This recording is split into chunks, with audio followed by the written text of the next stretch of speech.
Okay, so get unready with me while I tell you about my crazy experience while on substances. First off, how was your night? Mine was busy. Okay, so anyway, how do I start this? It was 2018, when I first got picked up for my felony that I went to prison over. I went to the county jail. I did 6 months in the county jail, and they let me out of jail on probation. Well, I absconded and went straight back to the streets, straight back to substances. And for those of you who have done that, you know, like, your system has been clean for 6 months, and you go back out on the streets. And a lot of people, that's when they die. A lot of people die. So anyway, at the time, me and my boyfriend, still my boyfriend, we're both sober now. I don't know how that happened. Thank you, Jesus. Anyway, so we were doing up and down. If you know, you know. Okay. So he would always do a lot more than me of the up. And we had it all ready. We did it. We used, I don't know what I can say on TikTok. Okay, we didn't, I don't know what I can say on TikTok. I don't want to get in. Okay, so when we did drugs, we did them like that. Anyway, so we had it all set up and ready. He had his set to the side. I had mine set to the side. And I got them mixed up. So I did his, which was a terrible idea. And it spun me out bad. Like, within probably 10 minutes, I started having a full-blown panic attack. I was like, my whole body was shaking. I was vibrating. I did not like it at all. I felt like I couldn't breathe. I thought my heart was going to explode. And I had done this before, not gotten our stuff mixed up before, but I had gotten way too high before. So I knew, I was like, oh, shoot, I'm in for a ride. This is going to take hours to wear off.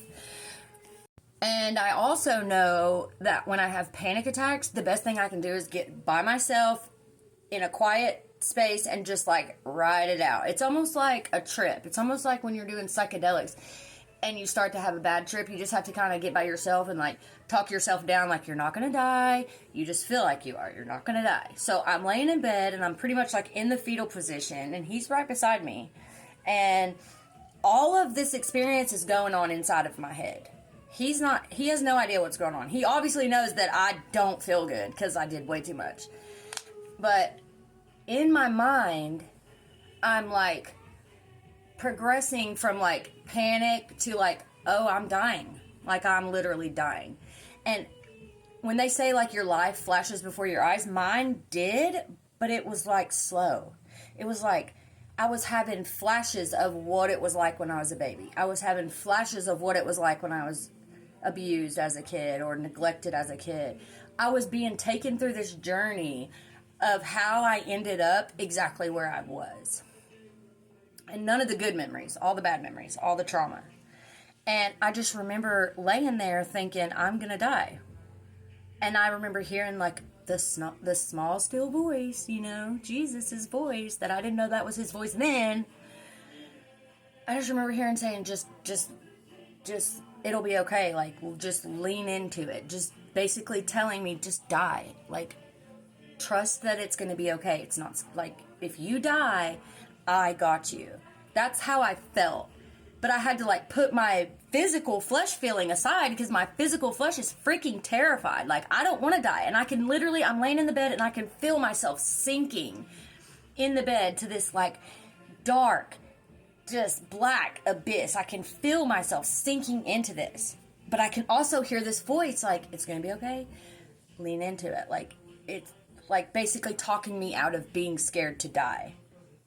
So I lean into it. And what I feel like is my death happens.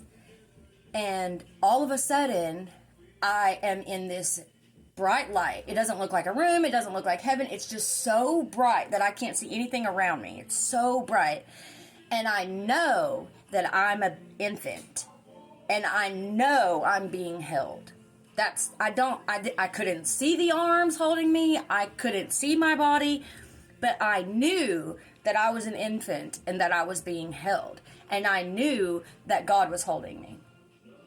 So I'm crying, right? Because it's like I realize, oh crap, I'm in the presence of God. So I instantly feel like I need to apologize for everything that I ever did, for all the doubting that I ever did, for all the, just everything. I'm like, please. I remember when I was a kid, people would tell you that you need to ask for forgiveness.